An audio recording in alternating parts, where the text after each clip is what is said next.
Hello, and welcome to Marathon Swim Stories, where we connect with marathon swimmers around the world to find out how they got started, what makes them tick, and why they keep going. It's where we explore the human side of the superhuman feats of endurance swimmers, the connections that we have with each other, our support crew, and the waters we cross. If you've ever stood at the edge of a body of water and wondered what it would be like to swim to the other side, you're in good company. I'm Shannon Keegan, marathon swimmer, water relationship coach, and founder of Intrepid Water, where I virtually teach swimming freedom. Freedom to get started, shed the confines of the pool, or your preconceived notions of what's possible. Find out more at intrepidwater.com. We met Joep Buijs a few episodes back in the retelling of Carolyn Anderson's swim down the Derwent River. Be sure to check out her journey episodes if you haven't already. Today, we'll find out how Joep, a pool swimmer from the Netherlands, ended up moving to Australia, taking up open water swimming, then tackling the 34 kilometers down the Derwent River in Tasmania, several decades and life events later. We talk about the balancing act that is marathon swim scheduling with a family when everyone needs to go in different directions at the same time, how the confidence gained from swimming pays off in other areas of your life, what it's like to plan feeds with a nutritionist, and that warm fuzzy feeling that you get when you help others. I'm intrigued at how Joep describes seeing other swimmers training for long swims encouraged him to test his mettle.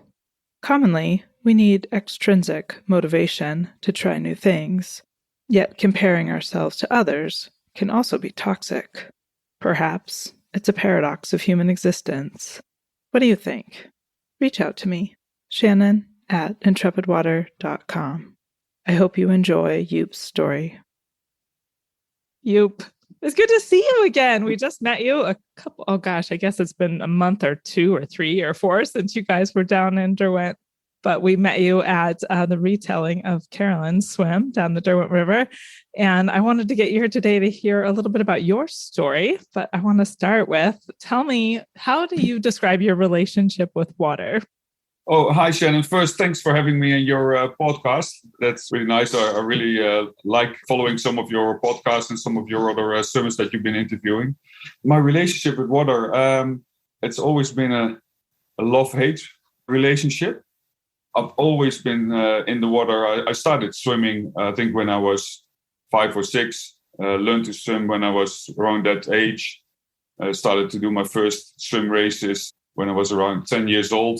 But then it's sort of, once you're swimming well and you start more training, and sometimes it feels like work. You have to get up early and you miss other things because you like the swimming. And swimming has always been my passion. It's sort of one of the red lines through my life. But yeah, I feel sometimes a bit of hate-love relationship. I love the racing, the meeting friends, seeing other people doing well. But sometimes I hate when the water when you get an injury or you cannot get up in the morning and you have to go to the swimming pool because you have these goals set. So it's more love than hate. But yeah, sometimes it's hard to get yourself in the water, and especially moving more to the marathon swimming. I used to be a pool swimmer in my younger years. I feel the mental part of swimming rather than the physical really challenging to swim for a long time, hours and hours and hours in the water. I find it more challenging than the physical aspect. Yeah, absolutely. So tell me, when you started swimming around 5 or 6, you were right there in Australia. Where were you? Where'd you get started swimming? No, I was in a cold country called the Netherlands, and everything swimming-wise in those days happened indoors. So I was always swimming the indoors in a 25-meter pool. From memory, I think a friend of mine invited me to join his swimming lessons, and I think I probably was 7 or 8 that when I started doing the swim training. So once I learned to swim, I went with him to do a few swim trainings. I must have been around 8 or 9 years old. And that was all in indoor 25-meter pools. Very, very, very crowded. 10 kids per lane in a 25-meter pool. But it was fun. It was something that I could get my energy out. It was fun, and I didn't know any better than now in Australia. Living in Australia, you're always swimming outside, completely different. But in those days, I didn't really know any better. We're always swimming inside. In the summer, where you were lucky when the weather was fine, then we went to the outdoor pool. But that's how it started. A friend of mine took me to the swimming lessons or the swim training, and I started swimming. What's it like in the Netherlands for access to lessons and stuff? Was it pretty common for kids to learn to swim when they're little, or? Yeah, so very, very common. At school, you had to join the swimming lessons. That's where it really started. So at primary school, you had to, like learning maths, you had to learn to swim. Everybody had to get 2 diplomas, they call that. So like certification that you were allowed by yourself in the pool. There was a diploma. I'm not sure what the requirements were, but I think you had to tread water, you had to swim breaststroke. And then with the B diploma, you had to swim on the water. I think you had to learn a sort of a backstroke as well. And then what I remember is you got these little cotton certificates, which has a big A written on. And your mum would sew that on your Speedos. And then when you got your B, that was sewn on the other side of your Speedos. And then you walked proudly to the swimming pool, and the lifeguard saw that you had your 2 diplomas, and then you were allowed in the pool by yourself. I think with the A diploma, you were allowed in the undip, where you could stand up. And in the with the B diploma, you were allowed to swim in the deep end. And that was celebrated.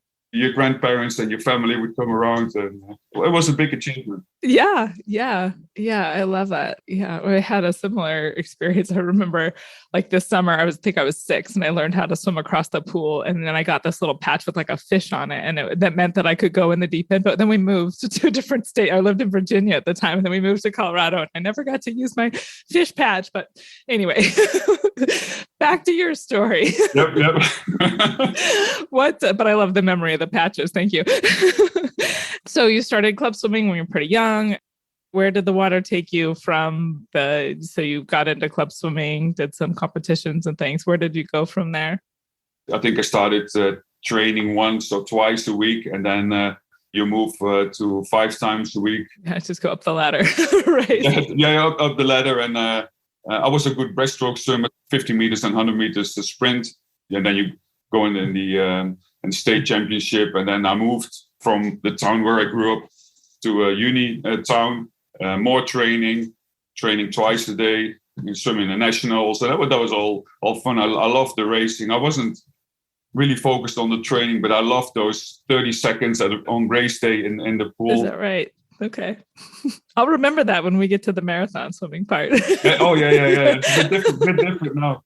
And I think I was around 12 or 13, I also started playing water polo.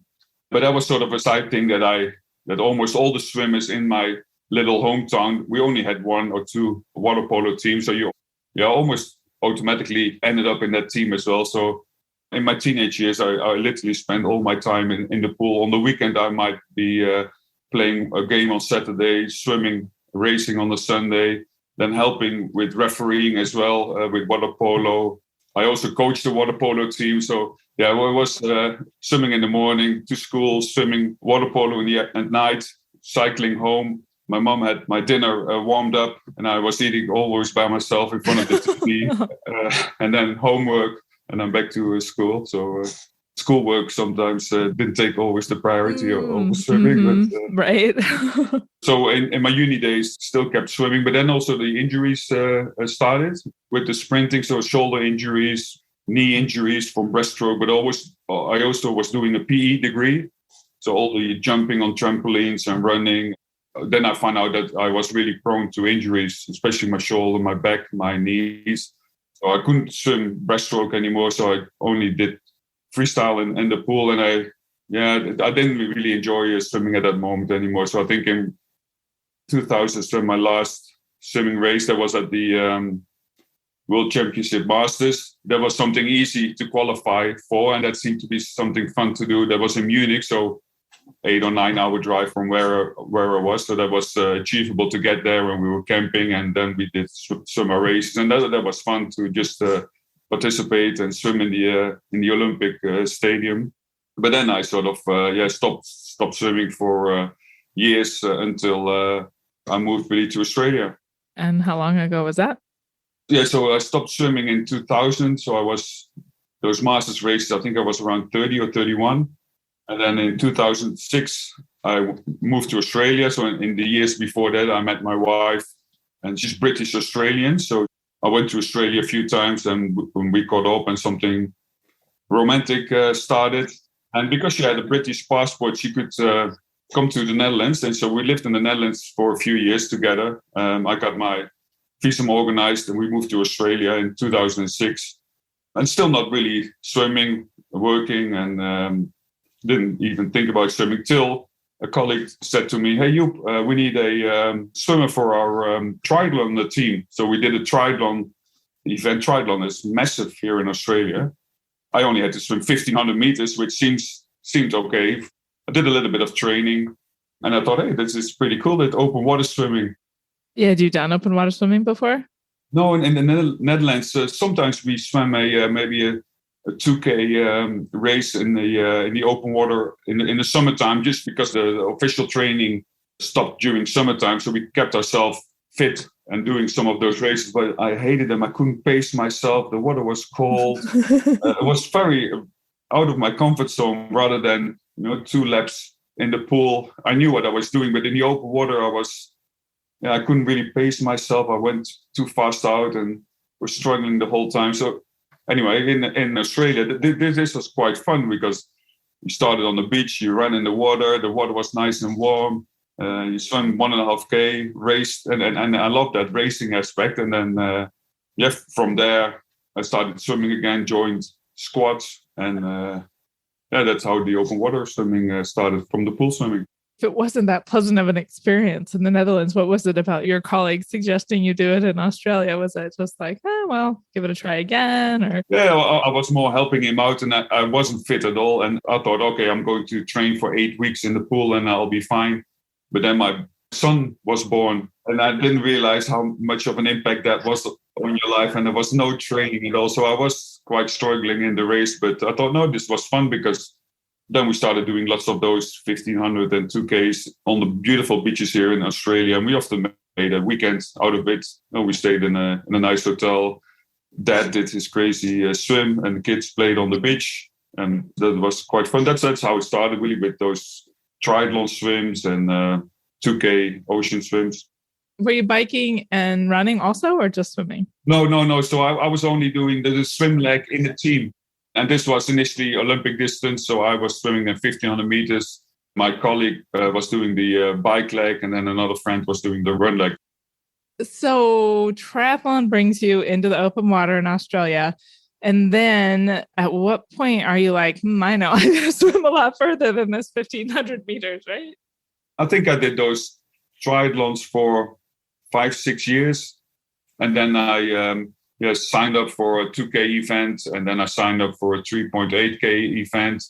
And then I started meeting crazy people that done English channels and crazy stuff like this. Yeah, I sort of got in via squats. I got into this group of swimmers that were training for Rottnest Island Swim, which is a 20K or 19.7K event in Western Australia. And they'd done an English channel. And I started swimming with them. And then I thought, if they can do it, maybe I can do something like that as well. But I couldn't imagine how much hours you would need to spend to swim 20Ks, because I was still in my mind a pool swimmer, really. And I was training twice a day to train for 50 meters or for 100 meters. So how could you possibly train for 20 kilometers? I didn't understand how that worked. I always thought that that's not something for me.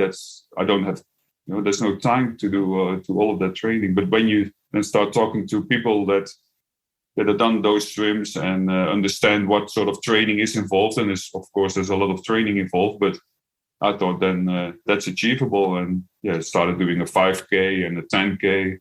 And then after the 10K, then I started sort of thinking about a 20K. And that's when I hooked up with a coach who made a specific plan for me. So then I did, for those 20K, started to do a bit of serious planning and training, because then I realized that nutrition was very important part of that as well. And what I've done and had done so far till 10Ks, I sort of did that by myself, trained 3 times a week. And that was sort of achievable by myself. But when it sort of got over the 10K towards 20K and longer, then I realized, no, this needs more planning. This needs, especially the nutrition side of things. I didn't really know anything about it because my nutrition was before or after the swim, but never during any swimming. That was completely new to me. Right. Yeah. What do you think it was that made you want to swim further? Were you still doing racing at this point with like 5Ks and 10Ks? Are you still thinking of it as a race?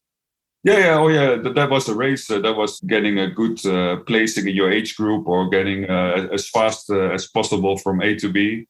And then when it sort of got behind that 10K, the 20K wasn't really a race for me, but it was more in getting from A to B. And my goal was more to be in a consistent pace and getting from A to B. That was all that matters. So how do you think you made that shift from I'm trying to win my A's to get a place in my age group to like, I'm just going to get to the other side? I think that's mostly in getting, of course, I still want to be as fast as possible or do well for myself. It was more the shift of make it an achievement for myself to finish that. And that happens for me at training as well. Try to swim consistent during the training. But the mental change from racing, I'm not sure if I ever made it, because when I look at the TV and I see Olympics or Australian Championship, I never think about, the 1500 meter race is coming up. I still think, this 50-meter breast, that's what I used to do, or 100 freestyle. I'm probably still a sprinter disguised as a marathon swimmer. To be honest. Got caught up with a bunch of crazy kids. but I love racing myself as well. Often I train in the pool by myself, and I have a certain pace that I want to achieve. So I think I'm still racing. I think that's maybe the mental change, racing against somebody else versus racing yourself. Doing the best you can rather than winning, but still felt maybe, in the past I would win, but I didn't feel good about my race. Rather than now just feeling good about your race is the most important thing, I think. And especially with this open water swimming, you cannot really compare any 5K to another 5K, because all marathon swimmers will know that there's different current, there's different weather, there's different circumstances. That took a long time for me to, especially I think when I still was racing those 2Ks and 3Ks and 3.8Ks, I still compared my time to the previous race. Might have been on a different ocean or different day, different circumstances, but you cannot really do that. Whereas a 50-meter breaststroke in one pool is almost the same as a 50-meter race in Pool B. So right. Yeah. That took a long time, I think, to move away from that racing aspect. I'm wondering, can you take us back to like your first swim where you kind of decided this was big? For some people, it might be like their first 5K is kind of a big swim, or maybe the 10K was like a first really big push for you. And like, what did it feel like to finish that event, or which one was it first? And then you can tell us how it went, what it felt like. Yeah, my first 10K was a race. That was around an island. That was in Fiji. So Fiji is a few hours from Australia. And we went there on a holiday, and I did the 10K swim, and you start on one side of the island and then you swim around and finished on the other side of the island. Beautiful setting. And I was flying as a sprinter in the first few Ks, but then I completely didn't properly eat or didn't feed, didn't drink. I felt so great. So I kept on racing and I was struggling at the end. But when I finished and you run up that beach after your first 10K, I felt fantastic. I thought, this is awesome. I think especially the finish of then the achievement of swimming around an island in Fiji, that was just beautiful. I always have fun memories of that 10K. And I still think about that race as well, because now a 10K is just a training swim. And then I was madly training for 5 or 6 months to swim this 10K, which a few years before that was even not thinkable, because I couldn't imagine how much you would have to train to swim 10Ks. And now it's part of a training swim. It's now it's still a long training swim, but we You just put it in there, though. It's just another day. Yeah. So not at the same pace, but so it's a mental shift.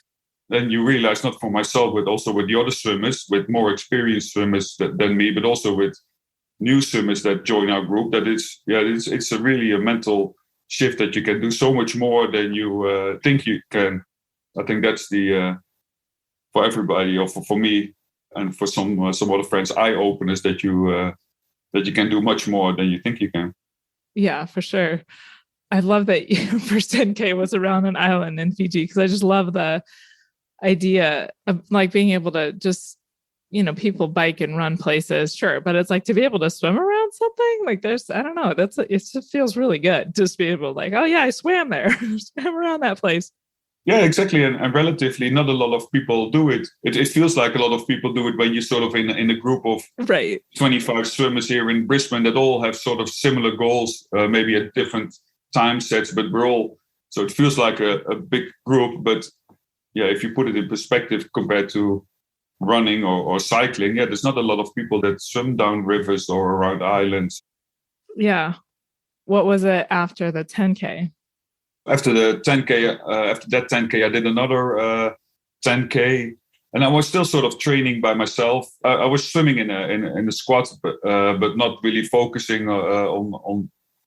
I didn't have a swim plan to swim a 10K, so I did 2 or 3 10Ks over a period of 3 or 4 years, and lots of those 2 and 3 and 5Ks in between. That's when I met other marathon swimmers that were swimming for a swim like Rottnest Channel, where you swim from Perth to an island, Rottnest Island in Western Australia, in a straight line. And then I started thinking, if this person can swim it, I might be able to do that as well. And then I started to joining this swimming community here in Brisbane. Found a coach who wrote a weekly plan. If you want to swim 20Ks in January, then you have to start here in September, and we'll work our way up. We've got a block of 3 weeks. Every week we swim 15K, and then we've got a rest week, which is only 5 or 6K.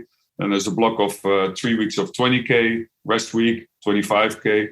And then I realized that, okay, so you don't have to really swim 20Ks in a training. As long as you swim every day 5K, and maybe on the weekend you swim a longer swim, you can achieve that. And because we were with a group of, I think, 10, 12 swimmers, we were not only all swimming in the same squad, but we were all following the same program. So on the weekends we swim a longer swim together. Then I started thinking, I can do this, I can pull this off.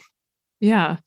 How did kind of the marathon swimming, kind of the realization of like, oh, I can do more than I think I could, has that like paid off in any other parts of your life? Well, I used to work in IT, and 6-7 years ago, I started my own business as a freelance photographer. And that was a bit daunting initially, because you had, at a later age, you have to start from scratch, building up a business. And I did pull that off as well. And I realized, I can start my own business, and I can really do this. So if there's a comparison about open water swimming and finding new goals, this was definitely a goal as well that I was able to achieve. And then COVID hit us. Right, of course, right? What every new business owner wants, right? No, maybe that's a comparison. And I suppose raising children is a little bit maybe like that as well. That's probably even challenging, because you don't get a manual or you don't get a plan. You have to sort of figure out a lot of things yourself, and they're growing up great. So I think we're doing a good job. So. Yeah. Tell me a little bit about how the marathon swimming's impacted your family. Is your wife on board? Well, you started out at a vacation in Fiji, and she let you swim around the island. So that sounds like you're... She loves the vacations. That's good. That's good. That's, to be honest, challenging. And my whole family supports me, and they love what I'm doing, but they don't have that swimming background, and they don't get up at 3:30 or 4:30 in the morning to get ready. And I'm a morning person, because my alarm is set for 3 a.m. or 4 a.m. And my wife is more a night person. So that's sometimes a challenge. in the morning the school runs, and my wife works for a consultancy that also has offices in Las Vegas. So she often has early meetings when I'm doing the swim and when the kids have to be dropped off at the train station. So that's sometimes causes a little bit of stress and planning, but we do manage. Yeah. There's a lot of planning.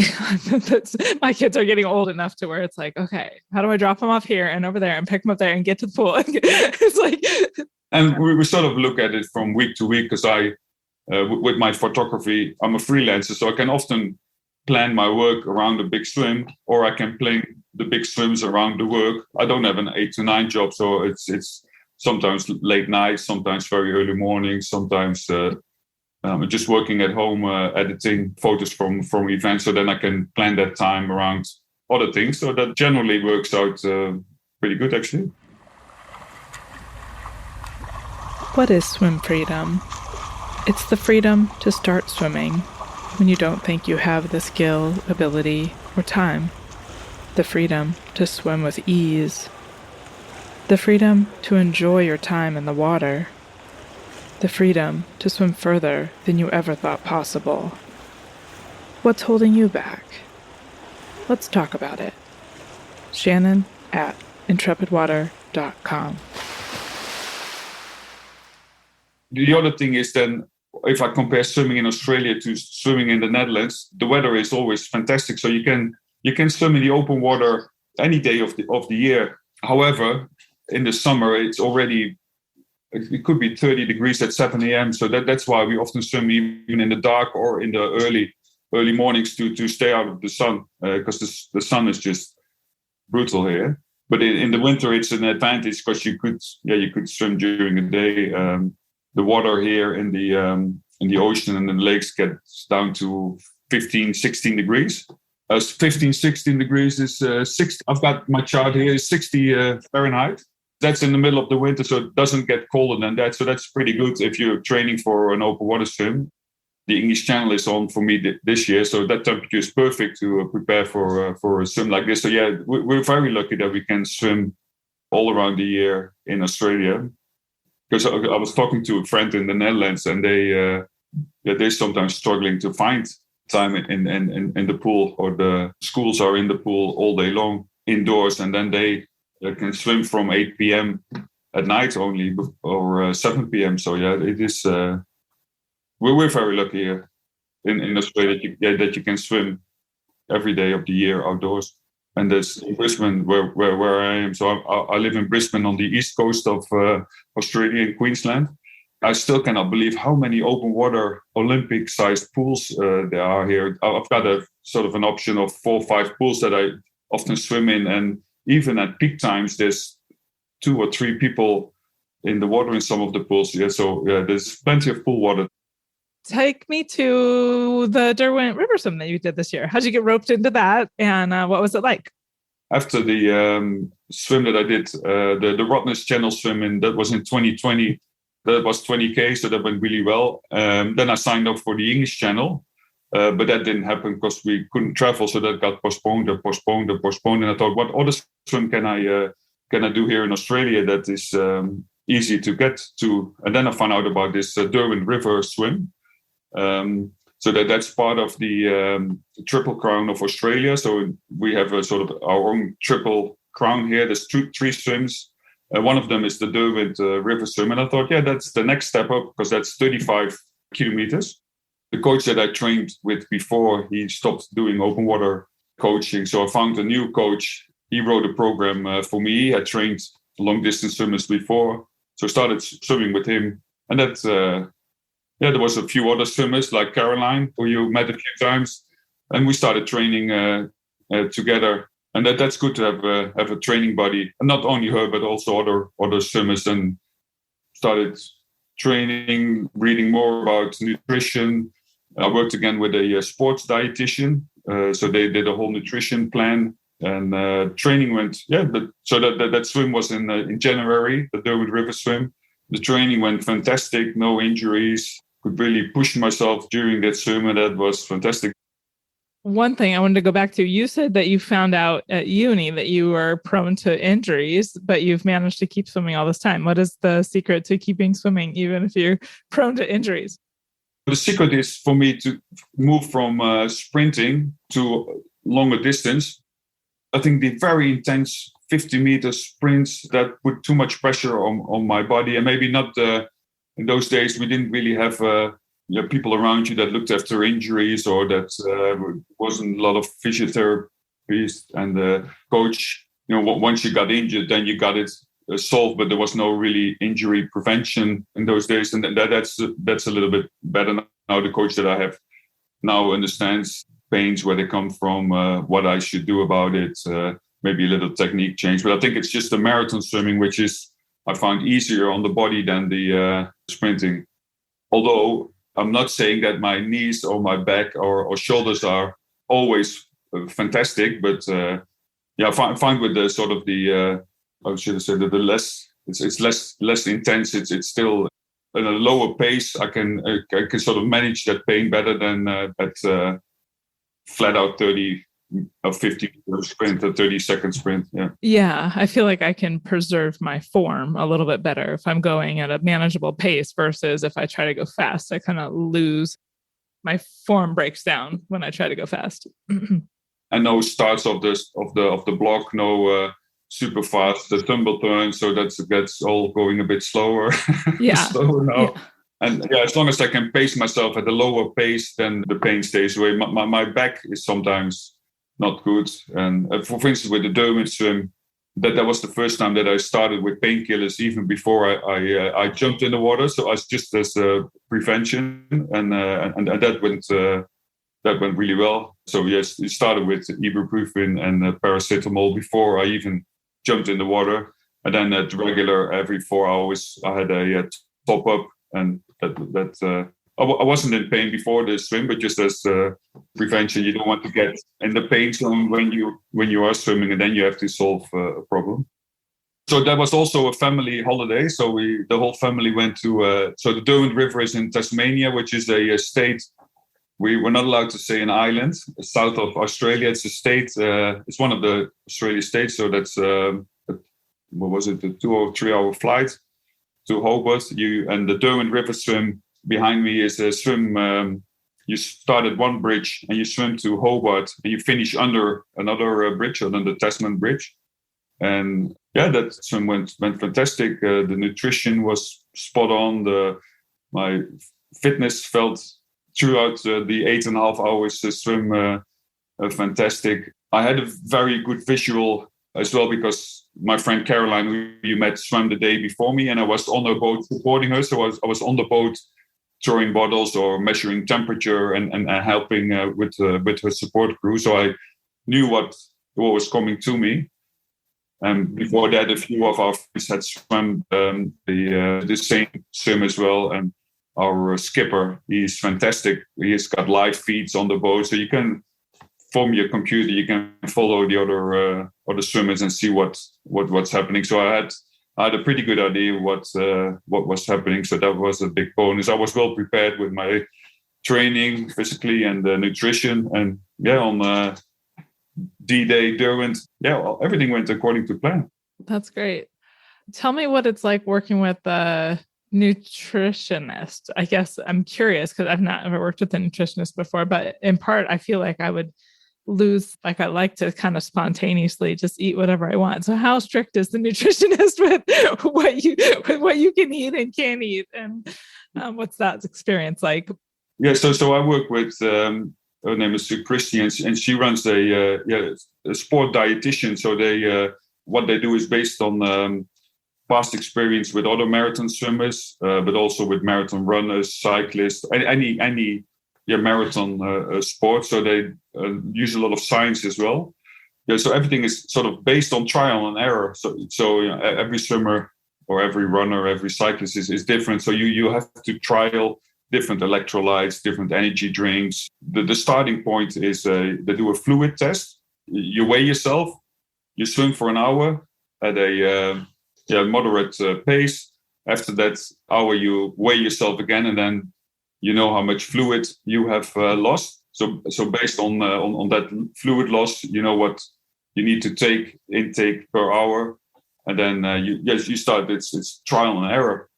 What works for you? And I love eating a lot of things, and it was really a mind change that I had to stop eating but start drinking. So we almost only do at the Derwent River. I only drank fluids and a few banana pieces here and there, and just on every 30 minutes, I was pulled towards the boat, did a drink, whether it was electrolytes or energy drink or a milky drink for protein. Yeah, that's very boring because I like to eat lollies, but it just takes too much time to chew, and so drinking was so much easier. Yeah, I miss chewing things after a while, for sure. I think I can get 4, 6, 8 hours, but then I really just want to. Your mouth just gets. Oh no, I want to chew. I'm completely the same, and with this Derwent River swim, because of the water flow. Even if you would do slow feeds, or if you would chew something or eat some lollies, or you would still going down the river. But in my mind, I'm also training for the English Channel, where super fast feeds are important, because otherwise tide changes. Yeah. And you will be swept to the wrong side. So I was already practicing those fast 20-30 second feeds, and with fluid, it's so much easier. If you want to have lollies, you probably have to purify them. I don't really enjoy that side because I love eating solid things as well. But with the sport dietitian, it's been really fantastic to just get that plan right. So we do when you have a long training swim, you try these new things. And whatever I did at the Derwent, that all worked fantastic. So I think sort of that will be my base plan, and based on if the water is colder or longer, then I might tweak a few things. But and that's because I didn't know anything about nutrition. As I said, I would drink or eat before and after, but not during the swim. Yeah. And I've been sick before at longer training swims when I maybe drank too much or not enough, or maybe didn't get enough carbs or got too many carbs. So it's after a training swim where we try new things, we'll then check back with the dietitian and report what went well, what went not well, and then we make some changes. And that's what I realized. Every swimmer is different, because we all have. Caroline would have different things in her plan, and she worked with the same team than myself. It's all trial and error. Yeah. Well, trial and error, specific for the person. It makes sense. It's kind of like, I guess how I coach swimmers. I don't give everybody the same plan. Exactly. Depends on what they're working on, in their stroke, et cetera, et cetera. So it makes a lot of sense. Yeah. So I'm curious. So you've gone up the ladder. You did the 5K, the 10K, the 20K, the 34K. What's the English Channel in kilometers? I only know it in miles. 34 or 35K in a straight line, but realistically, with all the current, you'll be swimming another extra 25%. The Derwent River and the English Channel, theoretically, they're the same distance, but one of them being down a river with a current. Exactly, and the other one is battling all different currents and changes. Yeah. So when does it stop? Do you just then go 50K, 60K? Is your wife concerned about it never stopping? I might not send her the link to this podcast. The English Channel, that's next. And then my ultimate goal is to swim Cook Strait, which is also one of the Ocean 7 swims. So that's in New Zealand, from one island to the other. That's in distance a little bit less than the English Channel, but similar circumstances. And after that, I don't really have any plans. I don't have anything that I would like to achieve. And I know there will be other things if the body still can do it, but it might also be helping other swimmers achieving their goals, because that's something that I love about open water swimming as well, that there's new swimmers. We learn from the more experienced swimmers. We get experienced, and then there's new swimmers coming. Actually, I was swimming yesterday with a friend who swam his first 5K, and that was just a fantastic achievement to see him doing that. He had a few goes at it. He didn't make it in previous weekends, but this weekend he swam the 5K, and it was just brilliant to see somebody else doing something that they would never think that they could do. And now he is thinking about swimming a 20K next year as well. So we're going to sit down and have a think. And I think that's where I didn't finish it, but when I was doing the PE degree, and I've been coaching water polo teams, and I've coached swim squads before. It's beautiful to see other people achieving something fantastic, and that you help them getting there. That's gives almost the same satisfaction as swimming yourself or achieving your own goal. Yeah. Maybe that is my goal, to help my friends swimming at 20K. Yeah, it is a beautiful thing about swimming. Yeah, you would know as coach as well that if you can push somebody or help somebody going further than they would ever had thought they would able to, then it's hard to describe. That's fantastic. Yeah. Yeah. How do you think marathon swimming has changed you, or how has it improved or not improved your life? What do you think?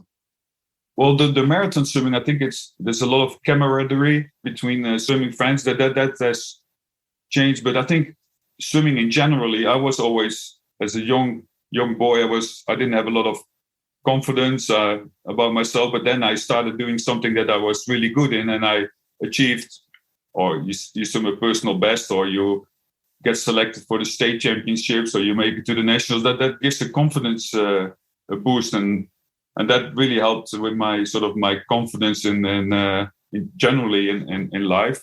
And I think the marathon swimming, just to realize that you can achieve more than you ever thought you would be able to achieve. Yeah, I'm with you. It's hard to really, I mean, I know that it's a great benefit to those of us that do it, but it's hard to really, other than, well, I just know it's really great. And I love it when I can help people, think that something's not possible and then exceed their own expectations. And that they can do it. Yeah. And I think getting into the marathon swimming, just staying healthy and fit as well, because when I wasn't swimming for a while, because I was still thinking about being a pool swimmer, and I thought, no, I cannot do that anymore. I'm not going to swim in open water because I'll be very slow. And but when I sort of stopped comparing my second swim life with my first swim life, then I thought, hey, this is pretty good to not only to achieve goals, to stay fit, to meet new people, help them achieve their goals. But it was a bit of a mind change, I think. Mm-hmm. Yeah. Do your kids swim? They love swimming in the ocean with their boogie boards and the waves, and they can run in and out of the water all day, but they're not pool swimmers. When they were 3 months old, both, I think around 3 months old, we went to their first swimming lessons. And I was hoping that they, one day they would be Olympic. Right. Olympians, but that never happened. They love swimming, as in playing in the water, not swimming up and down a black line. I don't know if I could blame them. It seems like it'd be more fun to just play in the waves. To be honest, when they were born, and I thought about it, and I wasn't really swimming myself, and I thought, what if they become pool swimmers, and I have to go to the pool with them at 4 a.m. in the right. Because in the Netherlands, sort of we did swim around 5 a.m. I think before we went to school, but life just starts later in the day. Here we are always swimming early in the morning. When the kids were born, I was still sort of in the Dutch time zone, so I couldn't even imagine how people would be swimming at 4 a.m. or 5 a.m. in the morning. 7 a.m., that's when the day started, but that has changed now. Yeah, I hear you. Any last bit of advice for an aspiring marathon swimmer? Surround yourself with positive people. Doesn't only go for marathon swimming. I think that's a lot. That's my life motto. You have to surround yourself with positive people, but also surround yourself with, if possible, with experienced people that have done those longer swims that you can learn from. You can learn a lot from swimmers. I always was a fast, good swimmer, but I didn't know anything about marathon swimmer. But when I started hanging out with these marathon swimmers, then I thought, that's something that I could achieve as well. So it's hang around with experienced and positive people if you can. Surround yourself with it and ask questions. How does nutrition work, or how much do you train, or what sort of training do you do? Ask questions. Positive people. Yep. That's good advice. And find a good coach, probably. Find a good coach, because somebody that looks sort of a little bit from a distance at you, looks from a different angle at you, is probably a good thing as well. Yeah, someone who can help you. It's hard to see our own, I guess, areas where we need to improve sometimes. And so we can surround ourselves with really positive people, which is a great idea, but we also need to know where we can make improvements, and having just a community that supports you is great.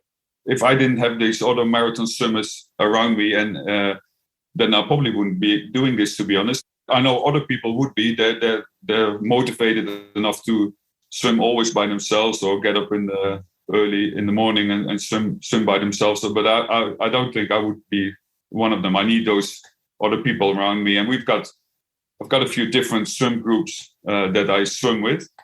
So I meet different people at different groups, but I really need those people to keep myself motivated as well. Yeah, that's awesome. You guys have an awesome network down there. Yeah, we're very lucky here. Yeah, very cool. Thank you for sharing your story today, Joep. I really appreciate it. Thanks for having me, Shannon. I hope you enjoyed today's episode. If you were inspired by even just a moment of this story, please share it with a friend.